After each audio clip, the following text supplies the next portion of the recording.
I always heard that I was born at home, but I think my birth certificate shows Sibley Hospital, which was right across the street from our house. Yeah, we actually live in Mayo, but my mailing address is Edgewater because the Mayo post office won't deliver mail, so you got to change your name of your location to Edgewater so they'll deliver your mail. But actually, we live in Mayo, M-A-Y-O, named after Commander Mayo, whoever who he was.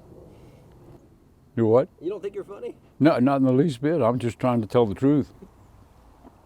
Let me tell you about the gazebo. This gazebo, it's all little pieces welded together completely in one complete round circle. You look at any other gazebo, anywhere you see it, it won't be round like this. It'll be in pyramids, which is almost impossible to do. I don't even know how he did it.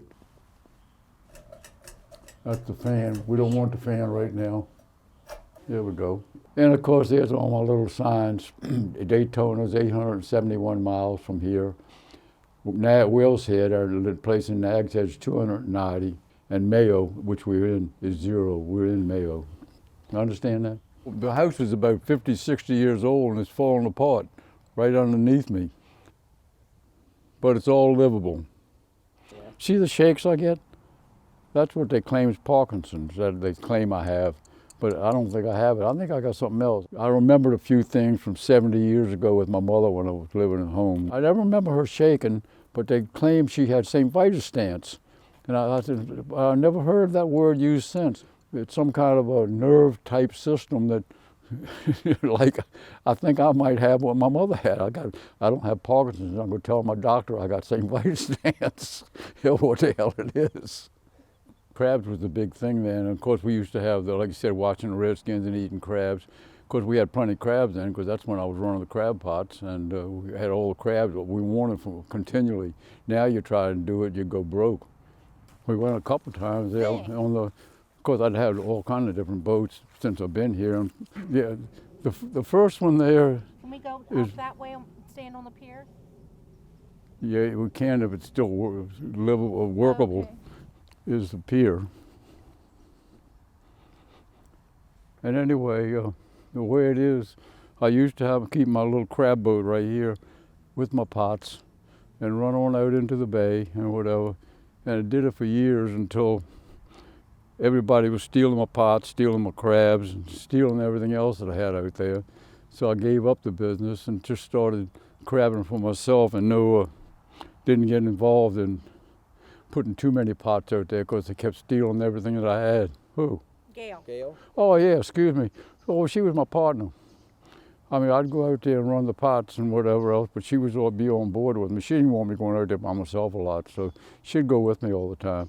So I gave up the crab business and just started doing it mainly just to supply us for crabs and some of my friends at work. Tell us about Ruth. Well,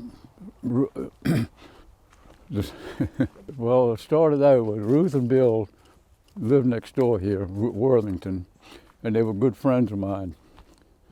Bill died in 1994, the same year that Gail died, and within a couple months of each other. Bill was out on his tractor out there, cutting his grass, and he dropped dead on his tractor. And then, of course, she lived here, and I lived still next door here. And I used to do a lot of work for her on the pool and the house and whatever. And then eventually we just got together real close.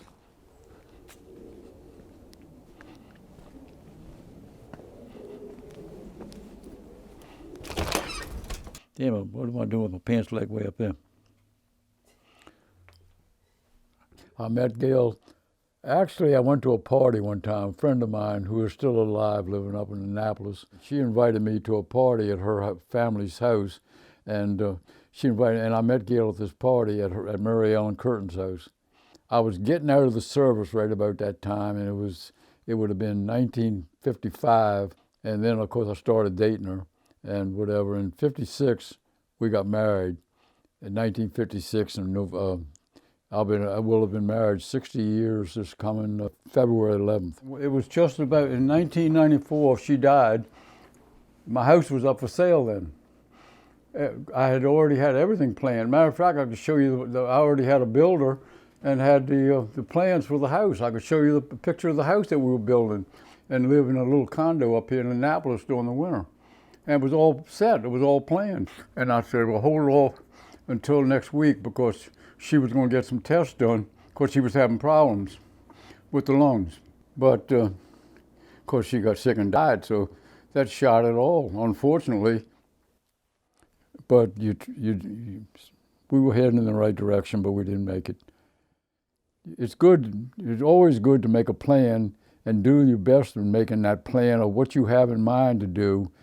Unfortunately, always have a backup to it because things are going to happen that you don't expect. Me and Ruth get along tremendously, and we get along great, and we do real good. We have no problem with each other. I get along with her family great, all of them, and whatever. She's got a few idiosyncrasies, but who doesn't? To get married at this stage of the game in our 80s and try to mingle stuff together is pretty tough.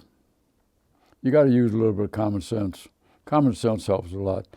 Things happen, and you can't figure on them, but they happen. And then what do you do about it?